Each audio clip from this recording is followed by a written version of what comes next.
కార్తీక పురాణము 2వ అధ్యాయము. సోమవార వ్రత మహిమ.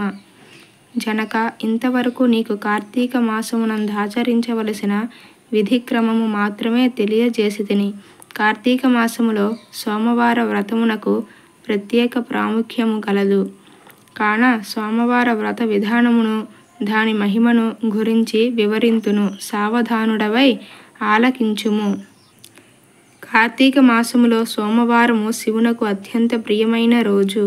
ఆ రోజున స్త్రీ గాని పురుషుడు గాని ఏ జాతి వారైనా గాని రోజంతయు ఉపవాసముండి నదీ స్నానము చేసి తమ శక్తి కొలది దాన ధర్మములు చేసి నిష్ఠతో శివదేవునకు బిల్వపత్రాలతో అభిషేకము చేసి సాయంత్రం నక్షత్ర దర్శనం చేసిన తరువాత భుజించవలెను. ఈ విధముగా నిష్ఠతో నుండి ఆ రాత్రి అంతయు జాగరణ చేసి పురాణ పఠనం మునరించి తెల్లవారిన తరువాత నదికి వెళ్ళి స్నానమాచరించి తిలాదానము చేసి తమ శక్తి కొలది పేదలకు అన్నదానం చేయవలెను. అట్లా చేయలేని వారలు కనీసము 3 బ్రాహ్మణులకైనను తృప్తిగా భోజనము పెట్టి తాము భుజించిన వలెను.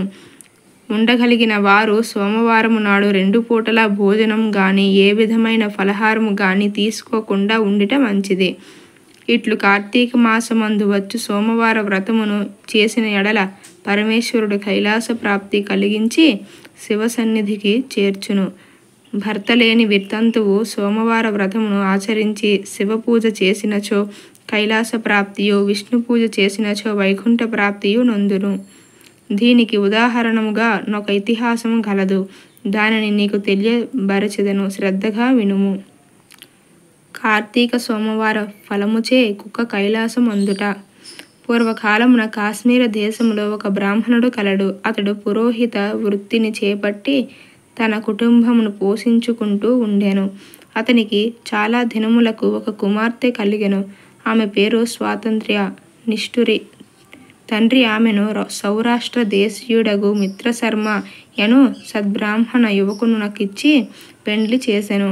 ఆ బ్రాహ్మణ యువకుడు 4 వేదములు శాస్త్రములు అభ్యసించిన వాడైనందున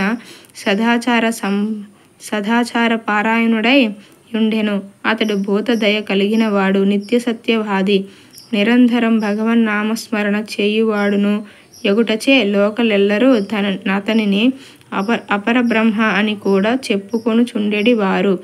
ఇటువంటి ఉత్తమ పురుషుని భార్యయగు నిష్ఠురి యవ్వన గర్వముతో కన్ను మిన్ను గానక పెద్దలను దూషించుచు అత్తమామలను భర్తను తిట్టుచు గొట్టుచు రక్కుచు పరపురుష సాంగత్యం గలదై వ్యభచారిణ్యై తన ప్రియులు తెచ్చిన తినుబండారములు బట్టలు పువ్వులు ధరించుచు దుష్టరాలై తిరుగుచుండగా వంశమునకు అప్రతిష్ట తెచ్చుచున్నదని అత్తమామలు ఆమెను తమ ఇంటి నుండి వెడలగొట్టిరి.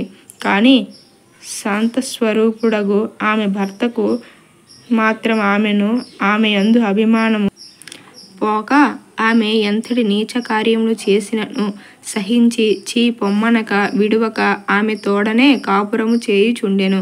కానీ చుట్టుప్రక్కల వార నిష్ఠురి గయ్యాళితనమున కేవగించుకొని ఆమెకు కర్కస అనే ఎగతాళి పేరును పెట్టుటచే అది మొదలందరూ దానిని కర్కస అనియే పిలుస్తూ ఉండేవారు. ఇట్లు కొంతకాలం జరిగిన పైన ఆ కర్కస ఒకనాటి రాత్రి ఏకశయ్యపై తన భర్త గాఢ నిద్రలోనున్న సమయమును చూచి మెల్లగా లేచి తాళి కట్టిన భర్త అన్న విచక్షణ గాని దయాదాక్షిణ్యాలు గాని లేక ఒక బండరాతిని తెచ్చి అతని తలపై గట్టిగా కొట్టినది. వెంటనే యువకుడు అతడు చనిపోయెను. ఆ మృతదేహమును ఎవరి సహాయము అక్కరలేకనే అతి రహస్యంగా దొడ్డిదారిని గొంపోయి ఊరి చివరనున్న పాడు నూతిలో బడవేచి పైన చెత్తా చెదారములతో నింపి ఏమియూ ఎరుగని దాని వలె ఇంటికి వచ్చెను.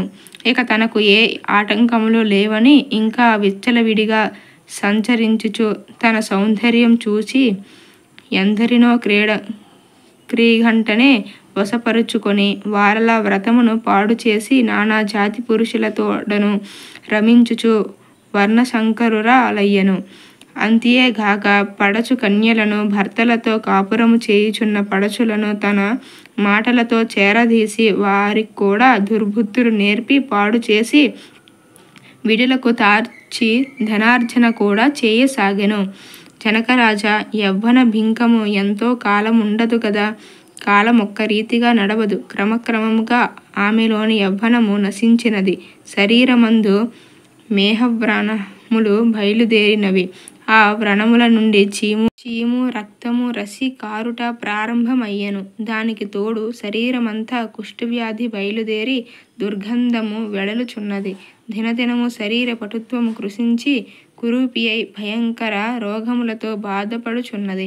ఆమె యవ్వనములో నుండగా ఎన్నో విధాల తృప్తి కలిగించిన విటులు ఏ ఒక్కరూ ఇప్పుడు ఆమెను తొంగి చూడరైరి. ఆ పరిసర ప్రాంతానికి వెళ్ళిన ఎడల తమ నెట్టులైనను పలుకరించునని ఆ వీధి మొగమైనను చూడకుండిరి. కర్కసైటుల నరక బాధలు అనుభవించుచు పురుగులు పడి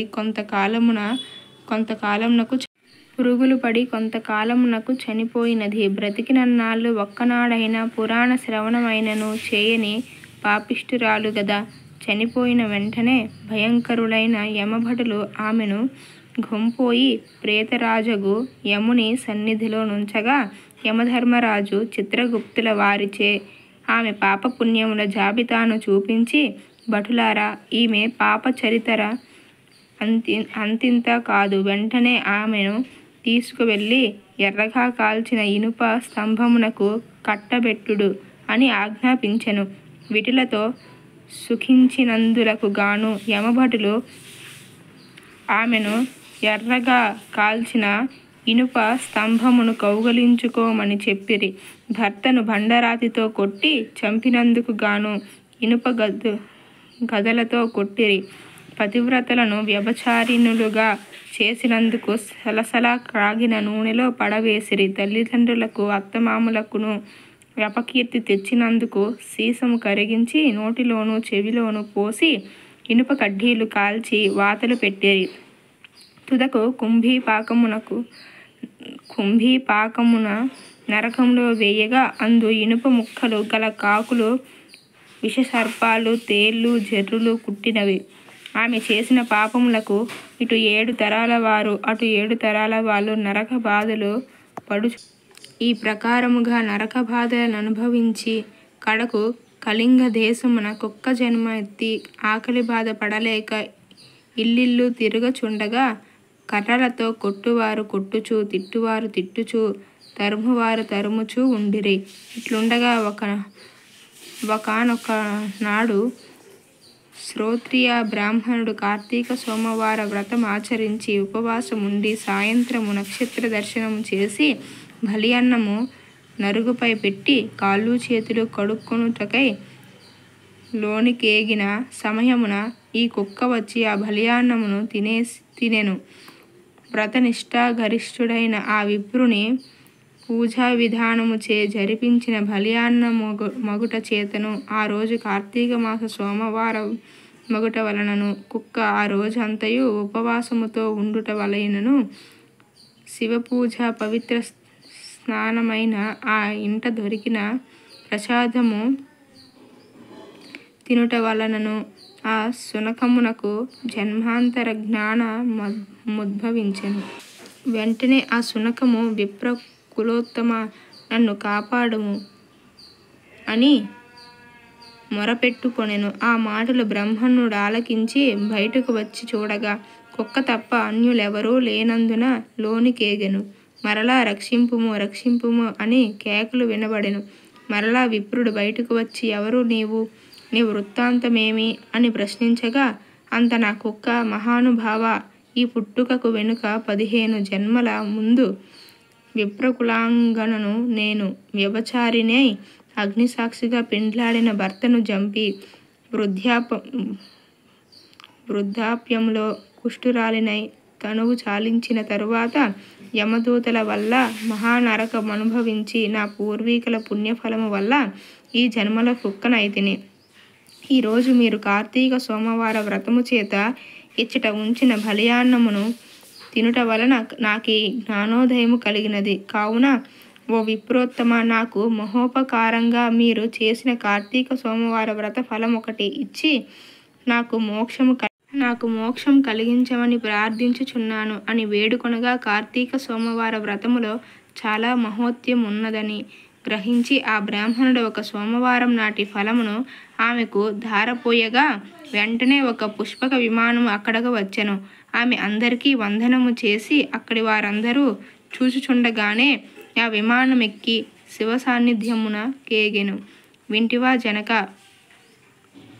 జనక మహారాజా, కావున నీవును ఈ కార్తీక సోమవార వ్రతం ఆచరించి శివ సాన్నిధ్యమును పొందమని వశిష్ఠుల వారు హితబోధన చేసి ఇంకను ఇట్లు చెప్పదొడంగిరి.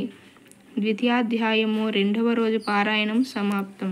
ఓం నమః శివాయ.